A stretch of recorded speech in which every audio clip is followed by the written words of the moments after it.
Hey guys, so I wanted to make a new video and I wasn't really sure what to make, what to talk about. So I was doing some thinking and I was like, I think it's pretty interesting when you think together about God, mental issues, society, the way we were sort of raised and how it affects us mentally. So I've seen a lot of movies about like psychosis, and seeing things that aren't real. And I've been seeing ghosts and stuff since I was a kid, since I was like 7. I think is the first time I remember it. I remember when I was a kid, we went to a hotel in New Hampshire. I think it was Plymouth, New Hampshire, something like that. And we stayed at this beach, and after that, we went and stayed at a hotel. Now, me and my mom's ex-boyfriend's daughter were in a different room, and her ex were in a different room, obviously. Anyway, so we had just went and saw The Sixth Sense, which I was like 7 years old, scared the bejeez out of me. And I mean, as a kid, who wouldn't? Like, they had some creepy ghosts in there. Anyway, and I already was on guard, obviously didn't sleep well. And I remember looking at the wall and I saw two clown ghosts just kind of like floating above the window, and they were just staring at me, and I freaked out, and I went and woke my mom up, and I sleep in bed with them, which she hated when I did, because apparently I kicked in my sleep, which I'm sure I did. And then as I got older, I started seeing ghosts in my house, my mom's house, which is still a house I think is extremely haunted. I found out from people in the town that I used to live in that it used to be Dr. Ditch's house back in the day. I don't know exactly when, but the house was built in the 1830s. I had looked that up. It looks very different from when we first moved in. My mom did a lot of renovations and it looks beautiful, but it doesn't take away the history of the house. When we first moved in, we had destroyed the walls and we found like dead mice, and then we found spoons and just like weird stuff in the walls that just didn't make sense. And my closet in my childhood bedroom always had like a rotting smell, like almost black mold rotting smell. And they had destroyed the wall and rebuilt it, and that smell stayed. And as a kid, my mom used to tell me it was my fault. I wasn't cleaning well enough. Why is the smell still here? And I didn't know. I stopped putting my clothes in there because my clothes would start to smell like whatever was in this closet. And I went back there like 3 years ago, and my mom has it as the washer and dryer room now. And I went to look at the closet because we've had the door off since I was a kid, because I always swore that door opened on its own. I didn't like it. So we just took the door off. And my mom said that smell is still in that closet. And it is. It's putrid, and you can't get it out. And she just keeps like jars and stuff in there now. And I think that's a really interesting thing because, when you watch horror movies, they talk about that smell that is like evil, or is supposed to represent evil. So I think that's pretty interesting. And then when I was young, when we lived in that same room, my mom's ex's daughter woke me up and asked to sleep in my bed, and she said the lights were flickering on and off. And I remember opening my eyes and you could see the lights flickering on and off. And I woke up and she was in my bed in the morning, and I asked her, I was like, did you say the lights were flickering on and off last night? And she said no, but I don't really remember why I'm in your bed. So I mean, you don't know with that one. And then when I got a little older, after my mom and her ex broke up, that I'm very happy about, and it was just me in that bedroom, we had a body length mirror. In that mirror, I saw like what I would picture Bloody Mary to look like. Obviously, I didn't do the ritual saying Bloody Mary, but it was just someone I saw in a mirror, and half her face was torn off, and there was blood coming out, and she was crying, and she looked like she was in an old 18 or 1700s like dress, and it was torn up like someone had like tried to hurt her or something.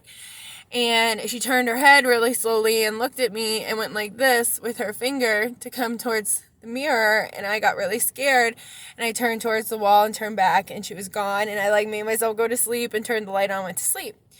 Another time I had bad dreams, and like one of the things is wolves have followed me since I was a kid, spirits of wolves. I don't know if I've ever actually seen one, or if they've all just been, I see a ghost that's a wolf and no one else sees it. I mean, obviously I always think it's real at first, but then my mom used to tell me they weren't there when I was a kid.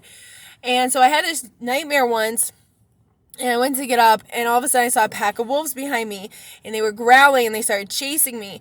And I ran down the hall, and I'm banging on my mom's door, screaming, saying that the wolves were chasing me. And she opened the door in a huff, got mad, grabbed me, threw me back in my room, and said, just sleep with the light on then, don't bother me. And went back in her room, which kind of sucked that I didn't have someone who believed me with what was going on. But I also was dealing with, I think that's when the trauma from the abuse from when I was a kid, the sexual abuse, the physical abuse, the name calling, being told I'm a liar at 8 years old, not having anyone to protect me, definitely was starting to set in. And, maybe it was something else, but to me, everything was so real. And then I remember coming home from my grandparents' house, which my mom's parents were always like my parents. I loved them very much.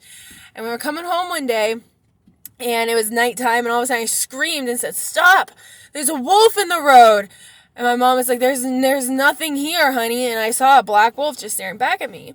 Now, I've done some research on spirit animals and what they mean. I am into that stuff. And wolves, especially black wolves, are known for trauma victims and child abuse and protecting those that are going through it. So that is super interesting to me to know that I saw those pretty much my whole life up until high school. I was seeing ghosts everywhere that were wolves.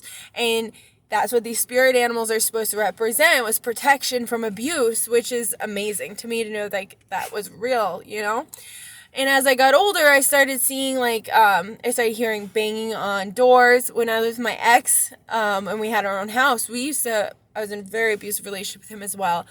And we got into a big fight one day, and he had choked me on the floor, and we were screaming at each other. And eventually I had stopped the fight and said, it's 11 o'clock at night. Things are only going to get worse. Let's just go to bed.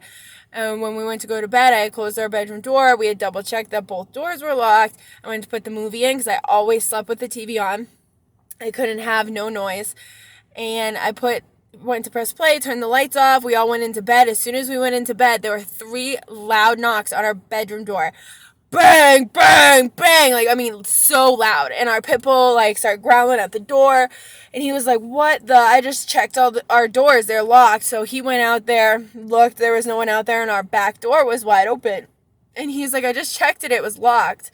And I always heard footsteps upstairs, and his nephew used to scream when he slept upstairs, and he would cry and say he saw a man walking around, and the closet door in our house used to pop open. It was so bad, and I really do feel like spirits feed off of your negative energy, especially the bad ones. I even saw what I consider a shadow man when I was doing a card reading for one of my clients, and we were talking about her ex-husband, and I started seeing real death in the cards, which are indicated by different types of cards being placed together. Not just the death card in general does not mean that. That just means change, and most of the time positive change. But the way these cards were coming out is what I was getting, the messages I was getting in my head, that he was into dark magic, and I didn't know why. And I was home by myself, and all of a sudden I felt like a man standing behind me, and I thought my ex had come home, and I just didn't notice him. And I turned around, and there was this tall black figure behind me with a top hat, and I screamed as loud as I could, jumped on my counter, and I felt like I was having a heart attack. I was dead. I thought this person had come in my house and was going to kill me, and all of a sudden it was gone. And I cried. I was freaking out. I started praying. I called my aunt, and I was like, you're going to stay on the phone with me. My ex isn't here. I can't do this. You're going to stay on the phone with me. And then my ex came home, and I freaked out, obviously. He was like, where have you been? You should have been home a long time ago. And then all of a sudden I went in my living room, and there's a little white feather just on the floor. And to me, that is so important, because that feather shows protection and dedication to God and your angels, that you are safe. And I just loved that so much. And those are just some of the experiences I've had, but it's hard because when you talk to people in society and therapists, and you say, I see stuff, that I hear voices, I just know things and I don't know why, they tell you there's something wrong with you. And don't get me wrong, I have things that are really wrong with me mentally. But when it comes to spiritual gifts and your abilities to see ghosts and spirits, it's hard sometimes to know exactly what's real and what's not. And to me, the best thing to do is just embrace it and ask for protection from God, because I've seen some really dark things in my life, and obviously they're not always the best, and I've woke up with scratches on my legs and on my stomach, and my friends have had scratches on them staying in my mom's house, and it's scary. But I think we all have special gifts, and sometimes they're misdiagnosed as mental issues. So maybe, just maybe, we're not all as crazy as we think, and sometimes emotions are just hard to handle. But I don't know, just wanted to share, make another video. Wasn't really sure what to do. Right now, we're still in Michigan. We're going to be heading to Massachusetts soon, though. Me and my brother are. I got to visit some friends. I've been feeling really low about myself. People are driving me crazy with speeding and being rude and selfish and greedy and just not caring about anyone. And it's so frustrating. So I need a little refresher with some friends. I need to smile. Just get away from the mess for a little while. Just see some friends for a couple days, and then back off traveling, because you know what? I don't want to live the way everyone else lives anymore. I'm kind of getting used to this. It's not great, but it's not terrible. And you know what? What's life anyway? But a bunch of messes and a bunch of cookie crumbles we all try to pick up to make the full cookie that we're never going to have because we never had it to begin with. Just my opinion. Love you guys. God bless. Stay safe.